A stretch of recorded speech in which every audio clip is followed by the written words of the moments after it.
پریشان ہو کس وجہ سے؟ سے کوئی حل بتاؤ، پریشانی کیسے دور ہوگی؟ اگر ذہن میں کفر کے خیالات آتے ہوں تو کیا کریں؟ السلام علیکم ورحمۃ اللہ وبرکاتہ۔ امید کرتا ہوں کہ آپ سب خیریت سے ہوں گے، اللہ سے راضی ہوں گے اور اللہ کو راضی کرنے کی کوششوں میں مصروف ہوں گے۔ سے کوئی حل بتاؤ، پریشانی کیسے دور ہوگی؟ ایڈمٹ کیا کریں سچویشن کو، ایکسیپٹ کیا کریں جو بھی حالات آپ کے ارد گرد جنریٹ ہو رہے ہوں، چل رہے ہوں، اینڈ دیٹس اٹ۔ یہ پریشانی ختم کرنے کا سب سے آسان حل ہے۔ اگر آپ سوچتے رہیں گے کہ یار ایسا کیوں ہو رہا ہے، نہیں ہونا چاہیے، آپ کبھی بھی پریشانی سے نکل نہیں سکتے۔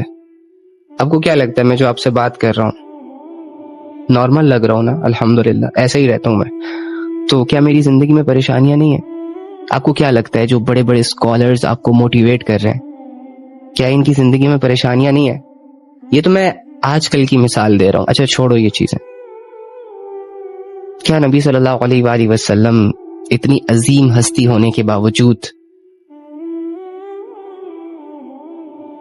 جس کی دعائیں کبھی رد نہیں ہوتی، جس کے لیے کائنات بنی، جو اللہ کی نظروں میں بہت محبوب انسان ہے، کیا ان کی زندگیوں میں پریشانیاں نہیں تھی؟ تو لیکن انہوں نے پریشانیوں کو لفٹ نہیں کروائی۔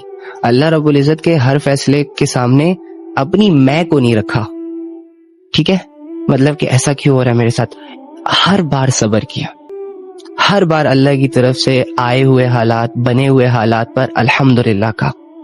اور یہ چیز اگر آپ بھی فالو کریں گے تو ٹرسٹ می، کوئی بھی پریشانی آپ کو پریشانی لگے گی نہیں۔ آپ کی پریشانی کیا ہوگی؟ زیادہ سے زیادہ کسی نے چھوڑ دیا ہوگا، کسی نے 2 تھپڑ مار دیے ہوں گے، کسی نے ہرٹ کر دیا ہوگا، کسی نے دھوکہ دے دیا ہوگا، آپ کی اولاد شاید، اگر اولاد ہے تو چلو اولاد نافرمان ہو گئی ہوگی، اگر آپ شادی شدہ ہیں تو چلو ہسبینڈ یا وائف کے جھگڑے چل رہے ہوں گے، یا ماں باپ آپ کو ٹونٹ کر رہے ہوں گے، یا آپ کی کوئی جاب نہیں ہوگی۔ کیا ہے مسئلہ آپ کا بھائی؟ یہ کوئی مسئلہ ہے ہی نہیں۔ ایمان کی دولت ملنے کے بعد، اللہ کا نام لینے کے بعد، اور جنت اور جہنم کا تعارف ہو جانے کے بعد، اور نبی صلی اللہ علیہ وآلہ وسلم کے امتی کا احساس ہو جانے کے بعد، دنیاوی کسی بھی سچویشن کی پرواہ ہمارے ساتھ سوٹ نہیں کرتی۔ ہمارا ایک ہی مقصد ہونا چاہیے، اور وہ ہے اسٹریٹ فارورڈ سا، میرا فوکس اللہ پہ ہے۔ اللہ تو کہیں میرے اعمال کی وجہ سے اللہ اور میرا تعلق ڈسٹرب تو نہیں ہو رہا نا؟ Okay fine. اگر اور پریشانیوں پر صبر کرنے کی وجہ سے میرے اور اللہ کے تعلق میں ڈیولپمنٹ آ رہی ہے، سو اس پہ مجھے خوش ہونا چاہیے، اینڈ دیٹس اٹ۔ میرا اور تمہارا زندگی کا ایک ہی کرائیٹیریا ہے کہ ہر حال میں اللہ کو راضی رکھنا۔ اب میں آپ کو ایک ایسی مثال دینے والا ہوں کہ اگر آپ سمجھ گئے نا تو آپ اپنی زندگی کے سارے مسئلوں کو بھول جائیں گے۔ بلکہ یہ جو آپ حالات کی عبادت کر رہے ہیں نا، کہ جب حالات ٹھیک ہے تو آپ بھی خوش ہیں، حالات خراب ہو گئے تو آپ بھی پریشان ہو گئے، آپ ان عبادتوں کو ہی چھوڑ دیں گے اگر آپ کو تھوڑا سا سمجھ آ گیا۔ اب میری ایک بات سنیں، جو دنیاوی پرابلم، جو دنیاوی چھن چھبیلے آپ لوگوں کی زندگیوں میں ایڈ ہوتے ہیں، جس کی وجہ سے آپ سٹریس بھی ہو جاتے ہو، انزائٹی بھی آپ کو گھیر لیتی ہے، پینک بھی ہو جاتے ہو، ٹھیک ہے، پریشان رہتے ہو، گمسم ہو جاتے ہو، اچھے بھلے انسان ہوتے ہو، اتنے میچور ہوتے ہو، اتنے سینسیبل ہوتے ہو، اتنے گڈ لکنگ ہوتے ہو، اتنے اچھی پرسنالٹی کے مالک ہوتے ہو، اتنی صلاحیتوں کے مالک ہوتے ہو، لیکن جیسے ہی زندگی آپ کو تھوڑا سا ڈچ کرتی ہے، آپ ساری پازیٹیوٹی بھول جاتے ہو، آپ اپنے آپ کو ایک نیگیٹو سا انسان بنا کر اپنی زندگی کو چہرے لٹکا کر جی رہے ہوتے ہو، جس کی وجہ سے گڈ تھنگز بھی آپ پر، اچھی چیزیں بھی آپ پر حاوی ہونا شروع ہو جاتی ہے، آپ کا کسی چیز میں دل نہیں لگتا، آپ کسی سے بات کرنے کے لائق نہیں رہتے، آپ کہیں جاتے نہیں ہیں، کہیں آتے نہیں ہیں، سٹک ہو جاتے ہیں دنیاوی حالات کی وجہ سے۔ اب دنیاوی حالات میں ہر پرابلم ہے، ہر سچویشن ہے، ہر کرٹیکل تھنگ ہے، اوکے فائن۔ حضرت بلال رضی اللہ تعالیٰ عنہ غلام ہے، ان کی زندگیوں میں آلریڈی غلامی والا ایک سب سے بڑا مسائل ہے، آپ کو کسی نے غلام نہیں بنایا ہوا، ٹھیک ہے، آپ تو آزاد ہیں، گھومتے ہیں، پھرتے ہیں، کھاتے ہیں، پیتے ہیں، 2 باتیں کوئی سنائے تو آگے سے 4 باتیں بھی سناتے ہیں۔ حضرت بلال آلریڈی مسائل میں کہ وہ رات دن کسی کی غلامی میں۔ حضرت بلال رضی اللہ تعالیٰ عنہ نبی کے صحابی، ٹھیک ہے، اوکے، ایمان سے پہلے بھی پرابلمز، غلامی کی زندگی، سکون تباہ، چین تباہ، ایمان کے بعد جو حالات آیا وہ دیکھیں کہ جیسے ہی حضرت بلال رضی اللہ تعالیٰ عنہ نے اللہ کا اقرار کیا، نبی صلی اللہ علیہ وآلہ وسلم پر ایمان لایا، اب اگر سوچا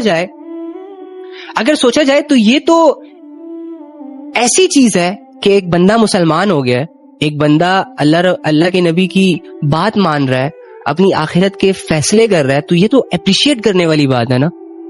اب ایکسپیکٹیشن تو بلال رضی اللہ تعالیٰ عنہ نے یہ کی ہوگی نا کہ اب میں کامیاب ہو گیا, لیکن ان پر زندگی کون سے حالات لے آئے کہ لوگوں نے اسے لٹا دیا ریتلی زمین پر دھوپ میں, اور لوگ اسے کوڑے مار رہے ہیں اور اس سے یہ ڈیمانڈ کر رہے ہیں کہ جو اچھا فیصلہ تم نے کیا نا اسے چھوڑ دو. یعنی جو چیز اپریشیٹ کرنے کے لائق ہے اس کو ایکسپٹ کرنے کے بعد آپ پر زندگی اور تنگ ہو جائے اور پھر بھی آپ ڈٹے رہیں, ثابت قدم رہے. یہی تو ایمان ہے, یہی تو ایمان کا لٹمس ٹیسٹ ہے, یہی تو ثبوت ہے اللہ والوں کا, اللہ کی محبت کا, کہ حالات جیسے بھی ہو اللہ تیرا میرا تعلق ڈسٹرب نہیں کرے گا کوئی. میں سٹل نمازیں پڑھوں گا, چاہے میں خوش ہوں چاہے میں پریشان ہوں. میں still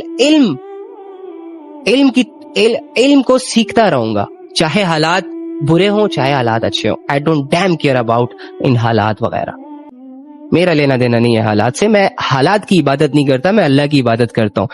I don't damn care کہ لوگ جو میرے ساتھ جڑے ہیں, جو میرے اپنے ہیں, جو میرے پرائے ہیں, جو میرے ارد گرد ہیں, وہ میرے ساتھ لائل ہے, سنسیئر ہے, میرا اچھا سوچتے ہیں, یا وہ میرے دشمن ہیں, میرے پیٹھ پیچھے بولتے ہیں, مجھے کمزور کرنے کے فراق میں. آئی ڈونٹ ڈیم کیئر بھائی, میرا اسٹریٹ فارورڈ سا پاتھ ہے, اللہ میں, اینڈ دیٹس اٹ. پرابلمز آ رہی ہے, اوکے فائن, فیس کریں گے بھائی. زندگی دھکے مارے گی, فٹ بال بن جاؤں گا, کوئی یہاں سے ہٹ کرے گا, کوئی وہاں سے ہٹ کرے گا, اوکے فائن, کوئی مسئلہ نہیں. اللہ تو ناراض نہیں ہے نا میری اس حالت پر جو لوگوں نے بنا دی, میری وہ سچویشن جس میں میں اندر ہی اندر سے مر رہا ہوں, میرا دم گھٹ رہا ہے, لیکن سٹل میں تیرے ساتھ ہوں, میں تیرے سے راضی ہوں. آپ تو راضی ہے نا, تو یہ چیز میرے دل کو سکون دینی چاہیے, کیونکہ میں تیری عبادت کرتا ہوں یار, اب حالات کی عبادت نہیں کرتا. بات ختم. کیا پریشان ہو یار, اللہ کے بندو, بزدل نہ بنو, ہمت والے بنو. بزدل آدمی اللہ کی بات نہیں کر سکتا, بزدل آدمی زندگی کا سفر آگے نہیں کر سکتا, بزدل آدمی اسلام کی دعوت نہیں دے سکتا, بزدل آدمی اپنی زندگی کی جنگوں سے ہار جاتا ہے, بزدل آدمی 2-4 مسئلوں کے نیچے دب جاتا ہے اور غائب ہو جاتا ہے, جیتے جی مر جاتا ہے. میچور بنے, غموں کو سینے سے لگانا سیکھیں, دردوں کے گلے شکوے لوگوں سے نہیں بلکہ اللہ سے کیا کریں. بڑی بڑی بلاؤں کو ویلکم کیا کریں. یار اپنی زندگی کی ہر سچویشن میں نا اپنے اللہ کو ساتھ لو اور للکار اس دنیا کو کہ آؤ گرا کے دکھاؤ, آؤ ہرٹ کر کے دکھاؤ. اس دل میں اللہ بس چکا ہے, اب اس دل کو توڑ کے دکھاؤ. اس جسم کے اندر چھپی روح کو اللہ سمجھ آ گیا, اب چوٹ پہنچا دکھاؤ.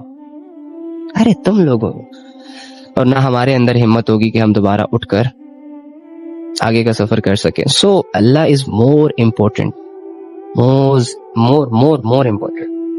اگر ذہن میں کفر کے خیالات آتے ہوں تو کیا کریں؟ تو دیکھ لو جیسے کافر زندگی گزار رہے ہیں, اس کو ذرا دیکھو کہ مطلب اگر تم کفر کی پلاننگ کر رہے ہو کہ میں نے لیٹ سپوز کر نہیں رہے, اللہ بچائے سب کو, اللہ تو بچائے, استغفر اللہ. کفر تو ایک اتنی گندی چیز ہے, اتنی irrelevant اور اتنی بدبودار چیز ہے کہ آپ امیجن بھی نہیں کر سکتے کفر. اینی ہاؤ, جو جس کے دل میں کفر ہوتا ہے نا اور وہ اس کی مرضی سے ہوتا ہے, اس کے ساتھ بیٹھ کر بھی آپ لوگ تنگ ہو جاؤ گے. ایک عجیب سی چیز ہوتی ہے جو وہ لے کر چل رہا ہوتا ہے, جس میں اسے کامیابی نظر آ رہی ہوتی ہے. تو اینی ہاؤ, تو دیکھو نا کفار کی زندگی تو دیکھو, کفار کے کلچرز کو سامنے رکھو, کفار جن کی عبادت کرتے ہیں وہ ذرا دیکھ لو, بتوں کے سامنے جھکتے ہیں, ان کی شادیوں کے رواج دیکھ لو, ان کا ٹاکنگ سٹائل دیکھ لو, ان کی سوچ دیکھ لو کہ وہ کتنی ہے. وہ بس بھیڑ بکریوں کی طرح صبح جاتے ہیں, کماتے ہیں اور واپس آتے ہیں اور سو جاتے ہیں. ٹھیک ہے, تو یہ ان کی سمپل سی جانوروں والی زندگی ہوتی ہے. تو جس کفر کے وسوسے مجھے آ رہے ہیں, اس کا مطلب یہ ہے کہ مجھے اس کفر کو ایکسپٹ کرنے کی طرف لے جایا جا رہا ہے, موٹیویٹ کیا جا رہا ہے. تو بھائی کفر میں تو وہ اٹریکشن ہے ہی نہیں. کفر تو ایک بری چیز ہے, ایک اللہ کی نافرمانی ہے, تو وہ مجھے کیسے اٹریکٹ کرے گی؟ اور لیٹ سپوز میں اٹریکٹ ہو بھی گیا, چلو میں اللہ نہ کرے ٹھیک ہے, لیٹ سپوز میں کفر کی طرف چلا بھی گیا تو میں کیا کروں گا؟ مطلب ابھی تو میں اسلام میں ہوں نا, تو میں 5 وقت کی نماز پڑھ رہا ہوں, لیٹ سپوز میں اچھے اخلاق سے رہ رہا ہوں, مجھے حلال حرام ساری چیزوں کو سامنے رکھ کر اپنی زندگی گزارنی پڑتی ہے, مجھے اللہ کی عبادت کرنی پڑتی ہے, مجھے حرام اور حلال فوڈ میں ڈفرنس کرنا پڑتا ہے, مجھے دوسروں کے حقوق کے لیے بولنا ہوتا ہے, مجھے صبر کرنا ہوتا ہے. جب میں زیادہ پریشان ہو جاتا ہوں, جب دنیا مجھے ستانے میں اینڈ لیول کر دیتی ہے, جب دنیا مجھے ٹھوکر مارتی ہے, جب میرا کوئی نہیں ہوتا, تو چلو میرے پاس یہ آپشن ہے کہ میں اللہ کے پاس چلا جاتا ہوں, اللہ سے دکھ درد شیئر کر لیتا ہوں. لیکن اگر میں کفر کی طرف چلا گیا تو میرے پاس کیا اپرچونٹیز ہیں؟ میں کیا کروں گا؟ مجھے کیا کرنا پڑے گا؟ کس کی عبادت؟ اور میرا کانسیپٹ کیا ہوگا زندگی گزارنے کا؟ تو دیکھیں, زندگی گزارنے کا جو کانسیپٹ اسلام نے دیا ہے وہ کسی اور مذہب نے نہیں دیا بھائی, یہی سچا مذہب ہے. کفر تو 2-4 کتابوں کا دین ہے جو انسان نے لکھا ہے. بس اس بت کی پوجا کرو, اس پتھر کی پوجا کرو, تمہیں یہ ملے گا, اس کی پوجا کرو یہ ملے گا, ندی گنگا میں غوطے ڈبوکیاں لگاؤ تمہیں یہ ملے گا. آل دیز آل, اللہ ان پر رحم کرے. ہمارا اسلام تو کتنا کلیئر ہے, الحمدللہ. وضو کرو, اللہ کے سامنے کھڑے ہو جاؤ. جنت کا کانسیپٹ اسلام نے دیا. اسلام نے جنت کی طرف جانے والے راستوں کو کتنی کلیئرٹی کے ساتھ بیان کیا ہے. اور آپ خود ہی سوچیں, میں آپ کو ایک بات بتاتا ہوں, انما المؤمنون الذين اذا ذكر الله وجلت قلوبهم واذا تليت عليهم آیاته زادتهم ایمانا. واللہ میں محبت کرتا ہوں اس آیت سے. اللہ فرما رہے ہیں کہ مومنین لوگ وہ ہیں, اللہ کو ماننے والے وہ لوگ ہیں جن کے سامنے جب اللہ کی بات ہوتی ہے تو ان کے دل ڈر جاتے ہیں, اور جب قرآن کی آیتیں ان پر پیش کی جاتی ہیں تو ان کے ایمان لیول بڑھ جاتے ہیں. اور آپ کو پتہ ہے انسان کا جو ایمان لیول بڑھتا ہے نا, تو یہ کمفرٹ ہو جاتا ہے, سیٹسفائیڈ ہو جاتا ہے. ایمان ایک ایسی چیز ہے کہ یہ جتنا بڑھتا جاتا ہے انسان کی زندگی سیٹسفائیڈ ہوتی جاتی ہے. تو اسلام نے تو ہمیں سیٹسفائیڈ ہونے کا ایک ذریعہ بھی بتا دیا. اگر میں کسی اور مذہب میں ہوں, اگر میں غیر اللہ کے ساتھ جڑا ہوا ہوں, اس کی عبادتیں کر رہا ہوں, تو میرے پاس کیا ہوگا؟ کیونکہ ایمان تو اسلام کا حصہ ہے نا, ایمان تو کسی اور مذہب کا حصہ نہیں ہے. اور ایمان ہی میرے دل کو ریلائبل رکھتا ہے, ایمان ہی مجھے آخرت کی تیاری کرنے پر ابھارتا ہے, ایمان ہی میرے دل کو نرم رکھتا ہے. تو اگر میں کسی اور مذہب میں چلا گیا پھر تو یہ ایمان ضائع ہو جائے گا. پھر میں نرمی کہاں سے لاؤں گا وہ دل کی؟ پھر میں عبادت کرنے کے لیے وہ جو اندر سے انسان کو تنگی فیل ہوتی ہے کہ کیوں نہیں کر رہے عبادت, جاؤ ضروری ہے, کیوں سکپ کر رہے ہو, یہ باتیں آنا تو بند ہو جائیں گی. پھر تو ضمیر مار دے گا مجھے اندر ہی اندر سے. تو بھائی اللہ رب العزت بہت کلیئر ہے الحمدللہ. اسلام نے ایسی کنفیوژنس کو دور کیا نا انسان کی, کہ باقی کسی مذہب نے نہیں کیا. شکر کریں کہ الحمدللہ تعالیٰ نے آپ کو اسلام جیسا مذہب دیا. ہاں, جو وسوسے آ رہے ہیں اس کا ایک ریزن ہے, میں بتاتا ہوں. میں کل پڑھ رہا تھا کہ جب آپ اللہ کے راستے پہ نکلو گے, جب آپ اللہ کے راستے پہ چلو گے, تبھی آپ کے راستے پہ شیطان آئے گا. آپ کے لیے چیزیں مشکل ہو جائیں گی, آپ کا دل نہیں کرے گا, آپ سستیوں کے حوالے ہو جاؤ گے, آپ تھکے ہوئے فیل کریں گے, چھوٹی چھوٹی چیزوں میں پریشان ہونا سٹارٹ ہو جائیں گے, آپ کی ایکسپیکٹیشن جو ہیں وہ ہرٹ ہوں گی, اور لوگ آپ کو اپریشیٹ بھی نہیں کریں گے, لوگ آپ کو عزت بھی نہیں دیں گے, کیونکہ آپ اللہ کے راستے میں ہیں نا. تو اللہ کے راستے میں یہ ساری چیزیں فیس کرنی پڑتی ہیں. آپ کو لگژری لائف بھی سم ٹائمز نہیں مل سکے گی. کیوں؟ کیونکہ اللہ رب العزت آزمائشوں سے اور پریشانیوں سے اور ان ساری چیزوں سے انسان کی ٹریننگ کرتا ہے, انسان کے ظرف کو, انسان کے صبر کو, انسان کے حوصلے کو بڑھاتا ہے. ٹھیک ہے. تو ظاہری سی بات ہے پھر یہ ٹریننگ تو کرنی پڑے گی. ایک باڈی بلڈر جب باڈی بناتا ہے تو وہ ویٹ اٹھاتا ہے, اور ویٹ اٹھاتے وہ اچھا خاصا درد بھی محسوس کرتا ہے, برداشت کرتا ہے, بہت محنت کرتا ہے, تبھی جا کے اس کی باڈی بنتی ہے. ایک فوجی اگر وہ بارڈر پہ لڑنے جا رہا ہے تو ہم جیسے عام لوگوں کو بندوقیں ہاتھ میں دے کر تو بارڈر پہ نہیں بھیج دیا جائے گا نا, اس کی ٹریننگ ہوگی, کیونکہ یہ خاص لوگ ہیں, ہم تو عام لوگ ہیں, ہمارا کیا لینا دینا بارڈر سے اور آرمی کی ٹریننگ سے. لیکن چونکہ وہ آرمی جوائن کر چکے ہیں, اب ان کو ٹریننگ دی جائے گی. صبح فجر سے پہلے انہیں اٹھایا جائے گا, انہیں دوڑ لگوائی جائے گی, انہیں پش اپس کروائے جائیں گے. ٹھیک ہے. اب یہ ساری چیزیں جب وہ کر رہا ہوتا ہے اسے بھی ناگوار گزرتا ہے. کتنے ایسے فوجی ہیں جو بھاگ جاتے ہیں ٹریننگ سے کہ ہم نے نہیں کرنی, لیکن جو ڈٹے رہتے ہیں منزل تک وہی پہنچتے ہیں, نشان حیدر انہی کو ملتے ہیں. تو اسی طرح ہم جو مسلمان ہوتے ہیں نا, جو اللہ کے راستے میں آگے چل رہا ہوتا ہے, تو ٹریننگ اسی کی ہوتی ہے. اللہ ایک حدیث یاد آ گئی نا کہ اللہ جب کسی سے بھلائی کا ارادہ کرتا ہے نا تو وہ اسے مصیبتوں اور مشکلوں کے حوالے کر دیتا ہے.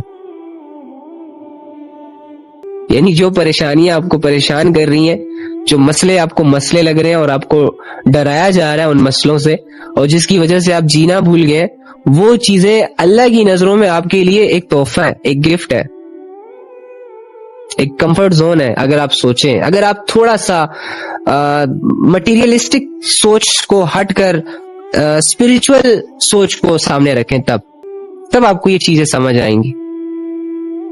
ٹھیک ہے. تو اینی ہاؤ سب ٹھیک ہے یار, کیوں کنفیوز رہتے ہو ایویں, زندگی ضائع ہو جائے گی ایسے تو بہت زیادہ, آلریڈی ہو بھی رہی ہے. ٹھیک ہے.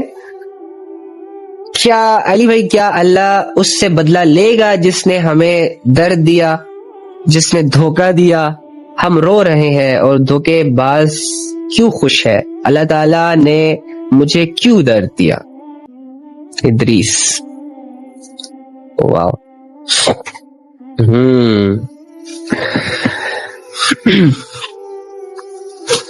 یار دیکھو, کچھ راستے ایسے, اب یہ بہت بڑا ٹاپک ہے نا, میں آپ کو کیسے بتاؤں اس دو چیزوں میں. اگر آپ شارٹ کٹ جاننا چاہ رہے ہو تو ہاں بھائی, جس کے ساتھ کوئی برائی کی ہے, دھوکہ دیا ہے, جھوٹ بولا ہے, غیبت کی ہے, بدگمانی جنریٹ کی ہے اس کے خلاف, تو اللہ رب العزت اس سے بدلہ لے گا. ٹھیک ہے. اور وہ بدلہ کتابوں میں مختلف طریقوں سے بھی آ سکتا ہے کہ ایک انسان ہوگا وہ پہاڑوں جتنی نیکیاں لے کر آئے گا, لیکن ایک آ جائے گا اس کا حق لیا ہوگا, دوسرے کا قرض دینا ہوگا, تیسرے کی غیبت کی ہوگی, تو وہ اس کے اعمال نامے سے اس کی نیکیاں لے کر جائیں گے. اور پھر ایک اینڈ لیول یہ بھی آتا ہے کہ جب اس کے پاس نیکیاں ختم ہو جائیں گی تو پھر لوگ اپنے گناہ اس پر تھوپ دیں گے. تو بدلہ تو لیا جائے گا, حساب کتاب تو ہوگا ہی ہوگا. لیکن میں آپ کو ایک بات بتاتا ہوں, ہمیں دھوکہ کب ملتا ہے, اسپیشلی آج کل کے جو دھوکے ہیں. اگر تو آپ معصوم ہیں, آپ لاچار ہیں, آپ نے اللہ کی حدودوں کی خلاف ورزی نہیں کی, آپ بالکل سنسیئر تھے, لائل تھے, اور پھر ایویں کوئی اٹھ کر کسی نے اپنے مقصد کو سامنے رکھا, کسی نے اپنے مفاد کو سامنے رکھا اور تمہیں دھوکہ دے دیا, تو واقعی یہ ایک جرم ہے, اور تم پر ظلم کیا گیا ہے, اور تم ایک مظلوم ہو, اور اس کا ریوارڈ یہ ہے کہ مظلوم کی دعا اللہ فوراً سنتا ہے. تو تمہیں ایک یہ اپرچونٹی بھی تو ملی نا اس ظلم کے بدلے. اور دوسری چیز یہ کہ دیکھو, اگر تو تمہاری بھی کوئی غلطی ہے, اگر تم یعنی کہ جیسے کہ آج کل ہم دھوکہ دے رہے ہیں, جیسے کہ کسی سے عشق اور مشوقی میں انوالو ہو جاتے ہیں, یا کسی محبت میں انوالو ہو جاتے ہیں, پھر جب وہ چھوڑ دیتے ہیں یا چلے جاتے ہیں, ان کے افیئرس کا پتہ چلتا ہے, تو ہم کہتے ہیں اس نے ہم سے دھوکہ کیا. اگر یہ والا سسٹم ہے نا, تو بھائی اس میں ہم دونوں پارٹیاں جو ہے نا وہ برابر کی ملوث ہوتی ہیں. تو یہ دھوکے ووکے نہیں ہوتے, اس کا چھوڑنا اور اس کا جدا ہونا ہی اللہ کی رحمت ہوتی ہے, کہ شکر ہے کسی کی وجہ سے تو اس عذاب سے جان چھوٹی, ورنہ یہ گناہ تو سٹل چلتا رہتا. تو ایسے والے جو دھوکے ہوتے ہیں نا, وہ کوئی دھوکے ووکے نہیں ہوتے, تو اس کو ہم نے ویسے ہی دھوکوں کا نام دیا ہوا ہے.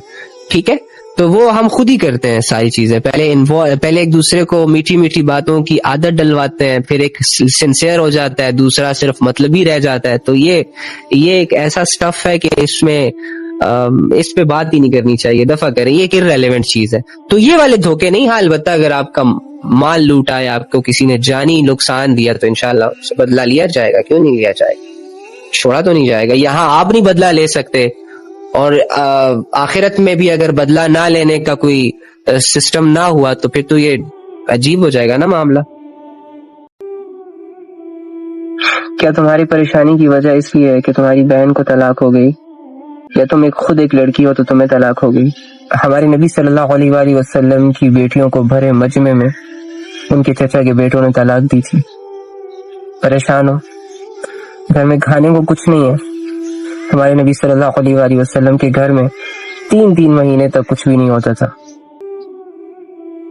پریشان ہو، کیا تمہاری پریشانی کی وجہ جاب کا نہ ہونا ہے؟ تمہارا بزنس نہیں چل رہا؟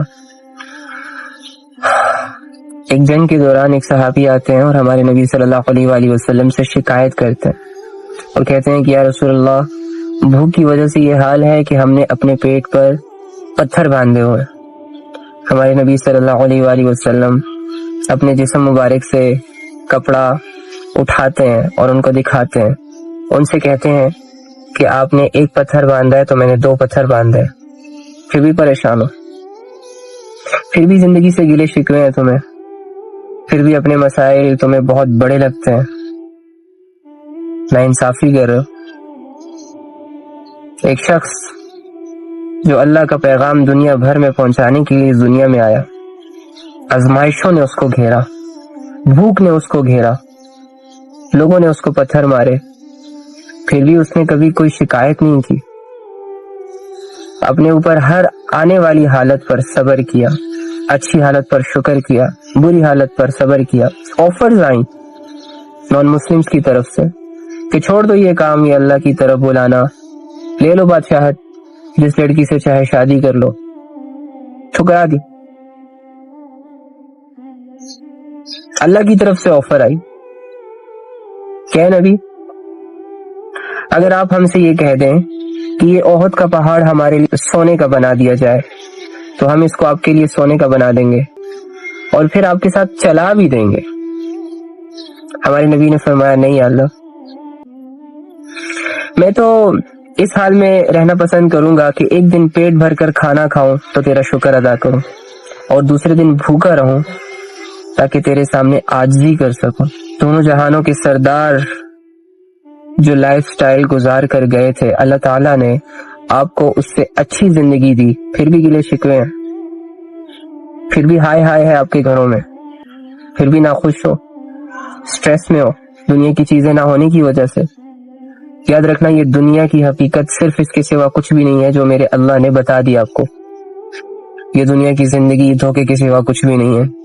تمہارے پاس وقتی چیزیں آ جائیں گی، پیسے بھی آ جائیں گے، دولت بھی آ جائے گی، گاڑی بھی آ جائے گی، اور ایک اچھی بیوی بھی آ جائے گی، لیکن اس کی حقیقت کتنی ہے اور اس سے تم فائدہ کتنا اٹھا سکو گے؟ 100 سال، 200 سال، 100 سال بعد مر جاؤ گے، تمہاری ساری محنت تباہ ہو جائے گی۔ دنیا کے لیے مانگی گئی تمہاری وہ دعائیں جو اللہ تعالیٰ نے پوری کر دی، دنیا کی ہر چیز سے فائدہ اٹھا لو گے 100 سال تک، لیکن 100 سالوں کے بعد وہ چیزیں یہاں ہوں گی اور تم کہیں اور ہوں گے۔ چھوڑو یار یہ دنیا کی فکریں، دنیا کی ٹینشن گزر جاتی ہے یار، لنگڑے لولے پہ زندگی گزر جاتی ہے، مر جاتا ہے، اپنے رب کے پاس چلا جاتا ہے، تم پہ بھی گزر جائے گی، کیوں ٹینشن لیتے ہو، کیوں سٹریس میں مبتلا ہو؟ اتنا بڑا رب ہے تمہارے پاس چاہنے کے لیے، محبت کرنے کے لیے، تمہیں اور کیا چاہیے؟ جن کے پاس دنیا ہے اور ان کے پاس اللہ نہیں ہے، کیا خیال ہے تمہارا ان لوگوں کے بارے میں؟ اور جن کے پاس کچھ بھی نہیں ہے اور ان کے پاس صرف ایک حقیقی اللہ ہے جو اس دنیا کا خالق، مالک اور رازق ہے، اس کا تعارف ہے، اس کا یقین ہے، اس کے سہارے اپنی زندگی گزار رہا ہے، ایسے شخص کے بارے میں آپ کا کیا خیال ہے؟ تو آپ کون سے شخص بننا چاہتے ہو، دنیا والے یا اللہ والے؟ چھوڑو یار، آزاد کرو خود کو دنیا کی غلامیوں سے، دنیا کی چاہتوں سے، ریلیکس رہو، ٹینشن فری ہو جاؤ، خوب اللہ کی عبادت کرو، چاہے دل چاہے چاہے دل نہ چاہے، چھوڑو، کوئی گناہگار نہیں ہو تم، اللہ والے ہو تم۔ اپنے آپ کو اتنا بڑا گناہگار مت سمجھو کہ تم اللہ کی رحمت سے ہی مایوس ہو جاؤ، اپنے آپ کو اتنا کمزور مت سمجھو کہ اللہ کی جو چھوٹی چھوٹی عبادتیں ہم پر فرض کی گئی ہیں وہ بھی ہم سے نہ ہو پائے ٹھیک سے، ڈھنگ سے، اور بوجھ لگنے لگے ہمیں۔